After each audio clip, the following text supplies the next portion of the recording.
Hola, ¿qué tal? Bienvenidos a nuestro tema número 6, que se hace llamar los depósitos bancarios. En esta ocasión, bueno, no vamos a ver como mucha práctica, simplemente vamos a establecer para qué sirven, qué son y cómo lo podemos utilizar.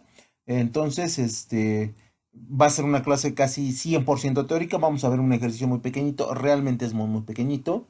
De hecho, nada más es la explicación de la fórmula y, bueno, nos va a ayudar para completar el examen en términos de el segundo parcial. Bueno, y sin más que agregar, pues comencemos. Lo primero que tenemos que establecer es qué es un bono y qué es una obligación. Primero vamos a describir todo lo que son los bonos, su importancia y después las obligaciones respecto de, evidentemente, los bonos. Por lo tanto, un bono es un instrumento de deuda que emite una empresa o administración pública para financiarse. Cuando hablamos de financiarse es que van a desarrollar proyectos, van a desarrollar inversiones y necesitan dinero para poder empezar su financiamiento. Por lo tanto, el emisor de un bono promete devolver el dinero prestado al comprador de ese bono, normalmente más unos intereses fijados previamente, conocidos como cupones. Entonces, yo te vendo el bono y te ofrezco un cupón, que más o menos esa sería la estructura en la que el gobierno y también las empresas trabajan. Entonces, es la promesa de regresarte tu dinero más unos respectivos intereses. ¿Sale?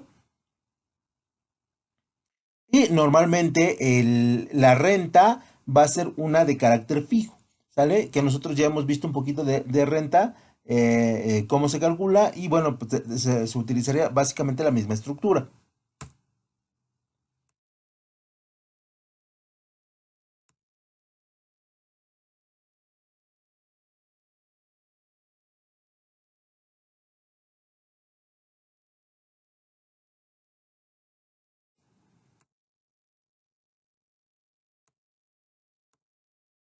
Los bonos son uno de los principales fuentes de financiamiento de las grandes empresas y de la administración pública, entre paréntesis, evidentemente gobierno, principalmente de los gobiernos que, mediante la emisión de bonos, materializan la deuda entregado a sus prestamistas un activo financiero. Normalmente, como no tienen suficiente dinero porque pues, no están administrando las operaciones de la actividad de gobernar, lo que, lo que hacen es hacer un concurso público donde solicitan que alguien haga la obra y que, por ejemplo, en el caso de las muchas obras de la Ciudad de México, ellos se la ceden o la conceden durante 10 o 15 años y una vez que termine ese término, ya ellos la empiezan a administrar. Pero evidentemente después de 15 años de administración de una obra pública, bueno, pues se obtienen o se duplican la inversión que nosotros pudimos haber desarrollado, ¿no? Entonces, esa es una de las formas que las empresas, y sobre todo el gobierno. Al comprar un bono, estamos haciendo un préstamo, evidentemente, y el comprador entrega una cantidad de dinero llamado capital del bono a la empresa emisora del bono o la empresa, evidentemente, que recibe.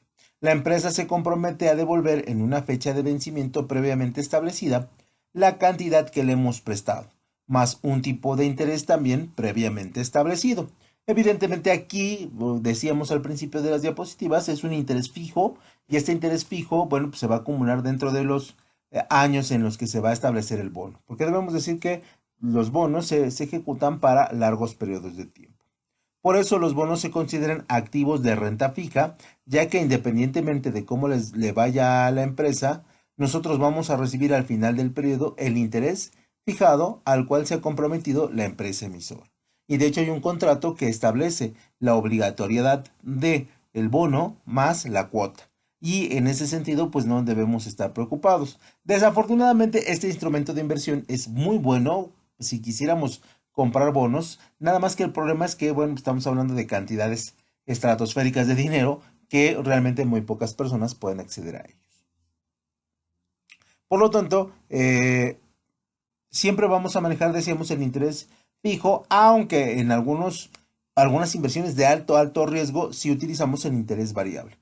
Esto con la promesa de que se van a tener mucho cuidado en lo que se va a invertir y cómo se va a desarrollar para que no tengamos problemas.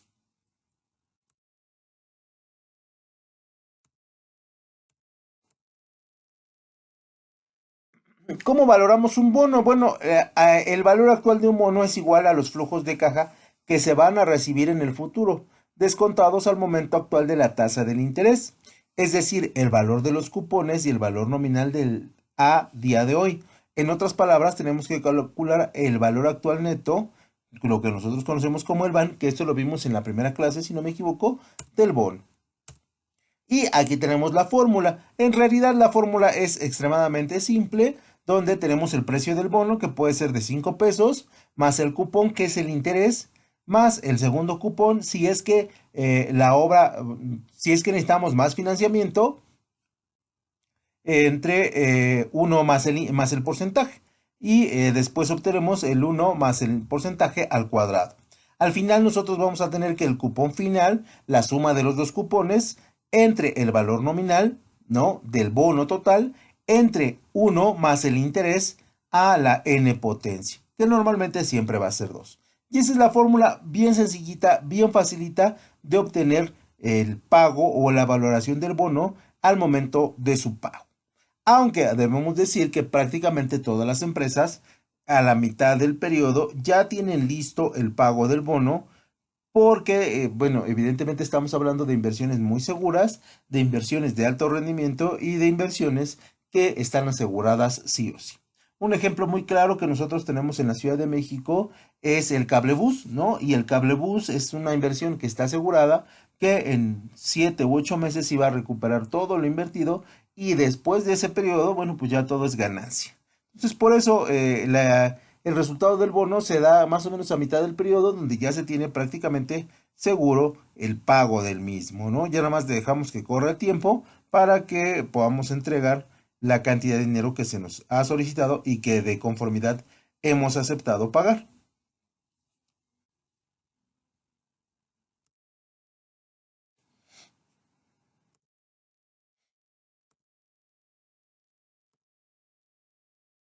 Y bueno, evidentemente en cualquier inversión va a haber una cantidad de riesgo, un proceso de riesgo en la que sí tenemos que ser muy, muy cuidadosos para poder, pues para poder considerar que siempre hay un riesgo al prestar dinero, ¿no? Aunque la inversión pudiera ser segura, siempre va a haber una mínima posibilidad, y si es una posibilidad es real, de que no nos pague nuestro bono. Se suele decir que son unas inversiones seguras, incluso a los bonos de deuda pública muchas veces se les denomina activos sin riesgo. Por lo que les decía, no, no, realmente no hay riesgo, aunque es cierto que es una de las inversiones más seguras que podemos realizar. Hay que distinguir dos tipos de riesgos en los bonos, ¿no? Los riesgos del crédito, donde es posible de que el emisor del bono no pueda hacerse cargo de la devolución del préstamo, que eso sería muy extraño, ¿no?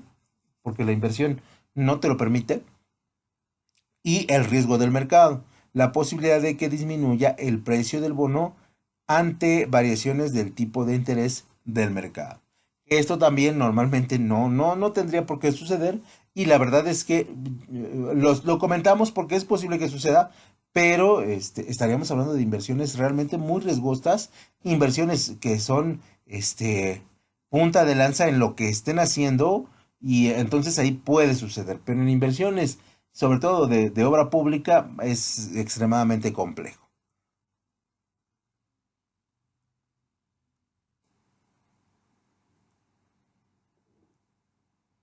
Y luego, bueno, vamos a hablar de los tipos de bono. Y existen gran variedad de bonos según sus características. En primer lugar, debemos distinguir entre bonos públicos y bonos privados. Los bonos del Estado, títulos emitidos por el Tesoro Público de un país con el objetivo de financiar los presupuestos generales de un Estado, ¿no? Y los bonos corporativos, evidentemente, que son bonos emitidos por las empresas con el objetivo de financiar sus actividades. Aquí tenemos que hacer una pequeña aclaración. No todas las empresas, ni en todas las circunstancias, es posible que se emitan bonos. Eso es una realidad. Solamente las empresas realmente muy poderosas tienen esta capacidad de emisión de bonos. ¿Por qué? Bueno, pues porque evidentemente el proyecto que van a estar utilizando es un proyecto que no tiene riesgos. Y si no tiene riesgos, pues pocas empresas pueden utilizar o el gobierno puede utilizar estos principios, ¿no? Entonces, en ese sentido, sí diremos que no todas las empresas pueden emitir sus respectivos bonos.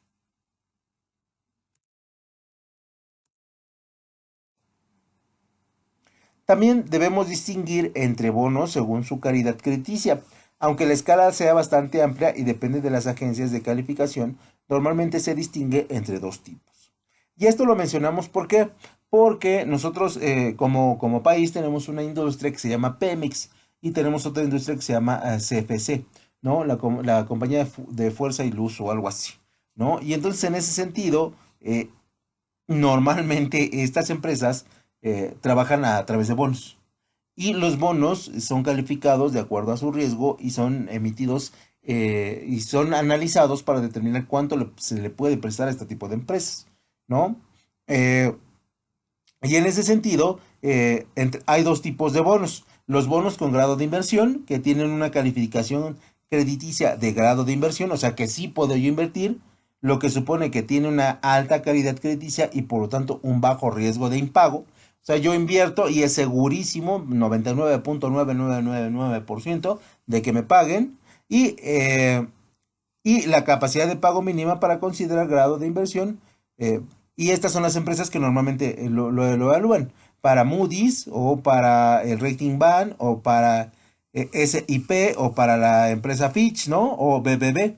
Ellas son las calificadoras de los bonos, tanto para los que emite el gobierno como para los que emite la industria privada.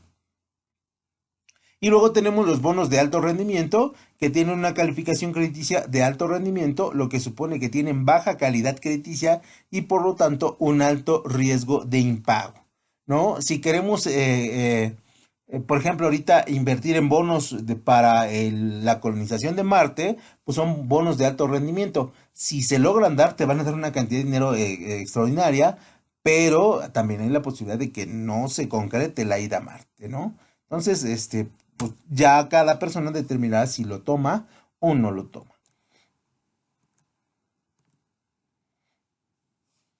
Es importante distinguir el tipo de cupón del bono. Decíamos que el cupón es el rendimiento que nos va a dar independientemente de la cantidad que pagamos por el bono.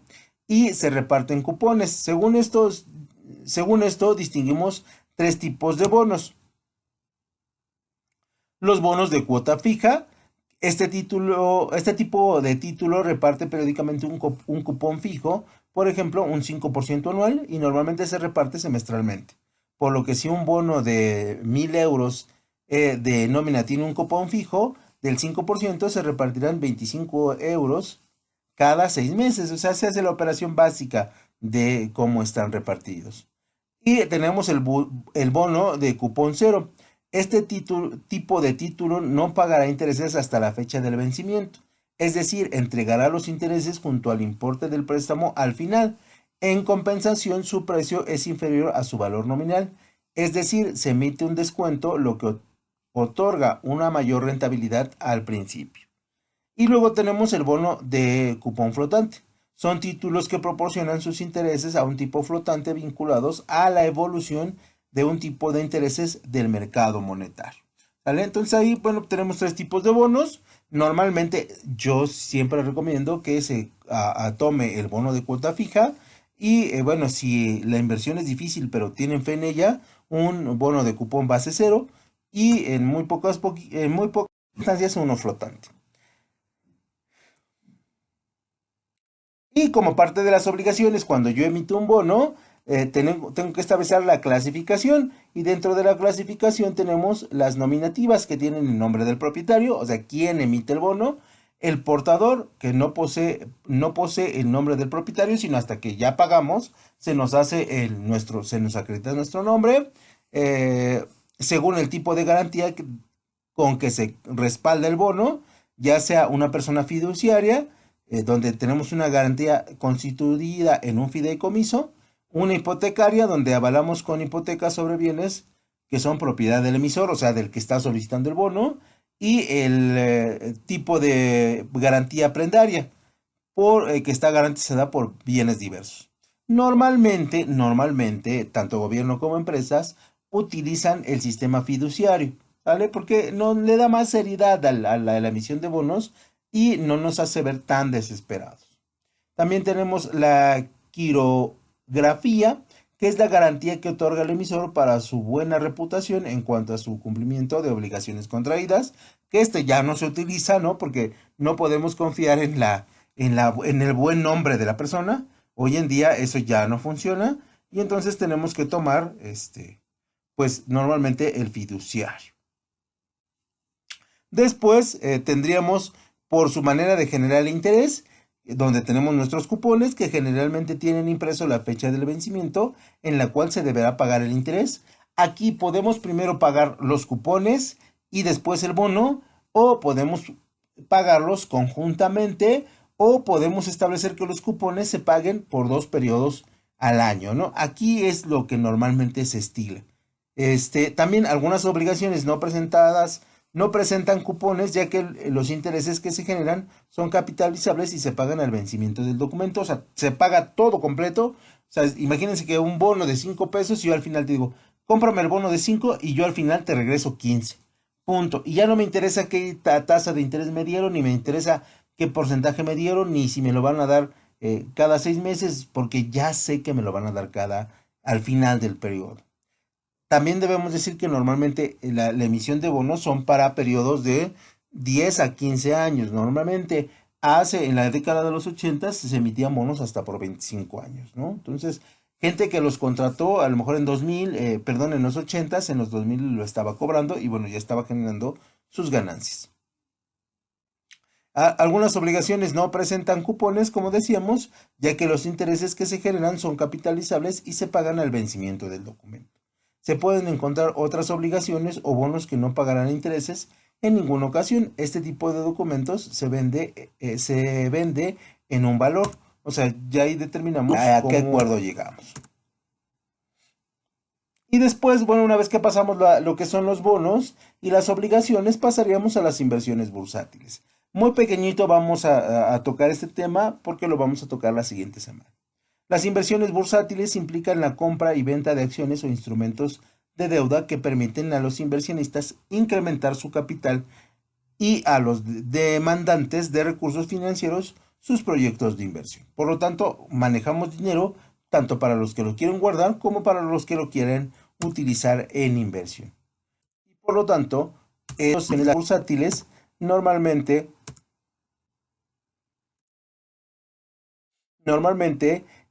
los inversores pueden adquirir acciones a partir de la oferta y la demanda de títulos de una empresa o emisora que cotiza en la bolsa de valores. Por lo tanto, si nosotros queremos invertir en inversiones bursátiles, lo que normalmente vamos a hacer es ir a la casa de bolsa y comprar o cotizar en la bolsa. Por lo tanto, las emisoras que cotizan en la bolsa de valores son más atractivas a nivel local que internacional, evidentemente. La casa de bolsa de Inglaterra será más atractiva para los ingleses y la casa de bolsa de Tokio será mucho más interesante para la gente de Tokio, ¿no? Que para una gente mexicana. Y por norma deben ser más transparentes e implementar un gobierno corporativo para la gestión empresarial entre accionistas administrativos y consejeros que les permita competir a nivel internacional a través de inversiones. Sí, los extranjeros pueden comprar acciones mexicanas, por supuesto. ¿Un mexicano puede comprar acciones en Nueva York? Sí, por supuesto. ¿No? Nada más que se sigue todo un protocolo y toda una reglamentación y toda una serie de medidas de seguridad que deberíamos de cumplir. Por lo tanto, es necesario que para invertir en los mercados de valores, es necesario que nosotros, si queremos hacerlo, vayamos a la bolsa de valores como una sociedad anónima bursátil, la cual debe cumplir los siguientes requisitos. Contar con una historia de operaciones de por lo menos 3 años. O sea, yo como una persona normal no puedo llegar a la casa de valores ahí en Reforma y pedir que me vendan 3 acciones, ¿no? de Televisa, ¿no? O sea, es imposible, eso no sucede así. En los últimos estados de situación financiera debe reflejar un saldo mayor a 20 millones de unidades de inversión o lo que nosotros conocemos como las UDIs, que son unidades con un valor de cambio todos los días según la inflación del país. Y la utilidad de operación de los últimos 3 años deberá ser positiva, ¿no? Alcanzar un mínimo de 200 inversionistas, esto es 200 socios, y debe adaptarse al código de ética y mejoras prácticas corporativas. Aparte que van a estar en el ojo del huracán, todo es muy revisable y todo revisable.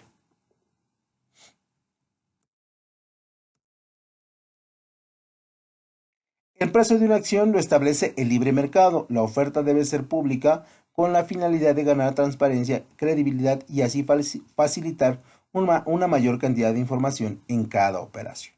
Sí, por supuesto, hay acciones que valen 30 centavos, ¿no? Pero sacas 300 millones de acciones, ¿no? Y entonces, o 300,000 acciones, y entonces ya esos 30 centavos ya se convierten en una cantidad de dinero. Hay acciones que rondan los 18, 19 pesos, pero repito, o sea, sacas 200,000, 300,000 acciones y por lo tanto ya ahí son cantidades de dinero muy, muy grandes.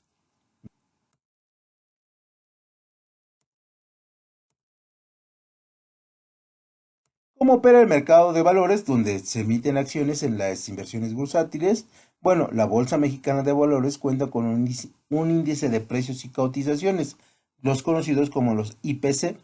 Es un indicador que mide el comportamiento del mercado y se calcula con la cotización de la acción más negociada. Es decir, se toman una muestra balanceada y representativa de la bolsa, de tal forma que el índice de precios y cotizaciones sube o baja dependiendo de cómo se estén haciendo estas estimaciones y cómo se compren las acciones, si a corto, mediano o largo plazo. Normalmente las acciones las compramos a mediano plazo, ¿no? Incluso podemos negociarlas como, bueno, como se conoce en corto, que son periodos de corto plazo o periodos menores a 12 meses, ¿no? Y de repente ustedes van a escuchar mucho el concepto de vamos a comprar en corto y esto quiere decir que vamos a comprar en periodos de 12 meses. Entonces, esa es la forma más común que nosotros tenemos para comprar una acción, pero repito, no está disponible pues para la gente en común, ¿no? O sea, común, ¿no? Algo similar pasa con el índice Dow Jones, ¿no? Compuesto por 30 acciones más significativas de la industria de los Estados Unidos, donde tenemos el transporte y los servicios públicos que cotizan pues, en la Bolsa de Nueva York y en los índices Nasdaq. Los índices Nasdaq son los índices de empresas que trabajan con tecnologías de punta, con tecnologías que todavía no están, bueno, que no se conocen, o empresas que utilizan la tecnología como elemento base de sus procesos productivos. Dentro del mercado de capitales existen dos maneras de negociar los activos o valores: el mercado primario, ¿no? Y el mercado secundario, donde se negocian valores después de haber sido colocados. Normalmente el mercado primario de empresas muy poderosas y el mercado secundario son empresas que, bueno, cotizan en la bolsa, pero que no son tan conocidas. Y eso sería todo por mi parte, muchachos. Les agradezco mucho su atención y nos vemos en un ratito en la clase.